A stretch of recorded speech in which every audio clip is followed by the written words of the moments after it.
Father, I had another bad dream.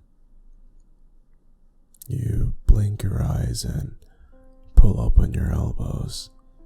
Your clock glows red in the darkness. It is 3:32 a.m. Do you want to climb into my bed and tell me about it? No, Daddy. The darkness of the room and the oddness of the situation wakes you up more fully.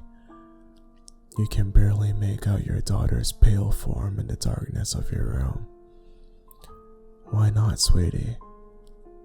Because in my dream, when I told you about my dream, the thing wearing mommy's skin sat up. For a moment, you feel paralyzed. You cannot take your eyes off your daughter. The covers behind you begin to shift.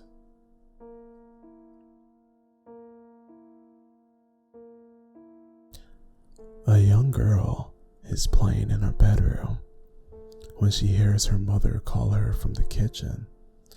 So she runs downstairs to meet her mother.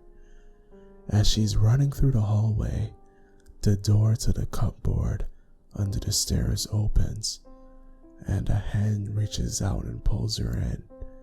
It's her mother. She whispers to her child, "Don't go in the kitchen." I heard it too.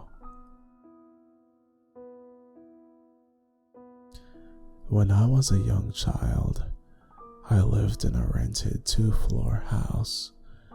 Both my parents worked, so I was often alone when I came home from school.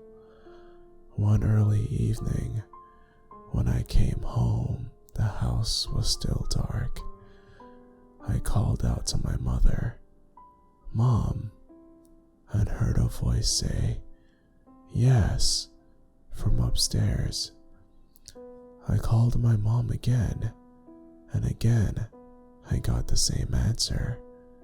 "Yes," she replied. I felt like she was calling me, so I decided to climb up the stairs. When I reached the first floor, I called her once more, and the voice "yes" came from the furthest room. I felt both uneasy, but also felt a strong urge to see my mother, and started to walk towards the room. But just as I was about to open the door into the room, I heard the front door downstairs open, and my mother came in, carrying a lot of shopping bags. "Sweetie, are you home?" my mother called in a cheery voice. Hearing her voice made me feel instantly better, and I turned back to go downstairs at once.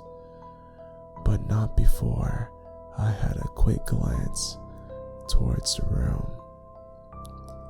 While I watched from up the stairs, the door to the room slowly opened a crack.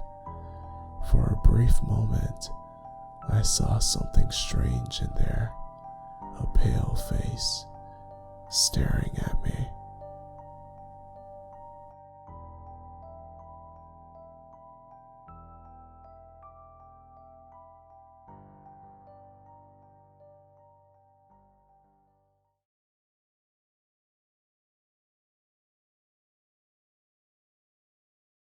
What the fuck was that? It's over, and the floor fixed itself.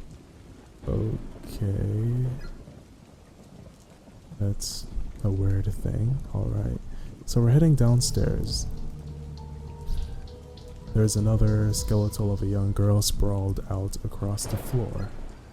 Looking closely, she seems to be holding a letter in her bony fingers. Yoshiki, I am so sorry. If only I hadn't discovered the stupid charm. Whoa. Oh, that's the Chico charm. It brought us here?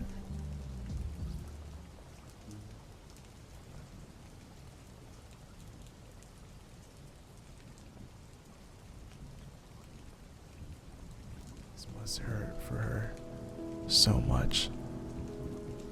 And I stroked her hair and kissed her and promised her that we would find a way. But I found something. I made her a small shed in our garden, sort of like a studio for her paintings. And she loves to paint. I don't like to disturb her though, because her studio's her place, just like my man cave is mine. I don't know why I was so curious. She was away for the morning, driving to a gallery a few hours away, so I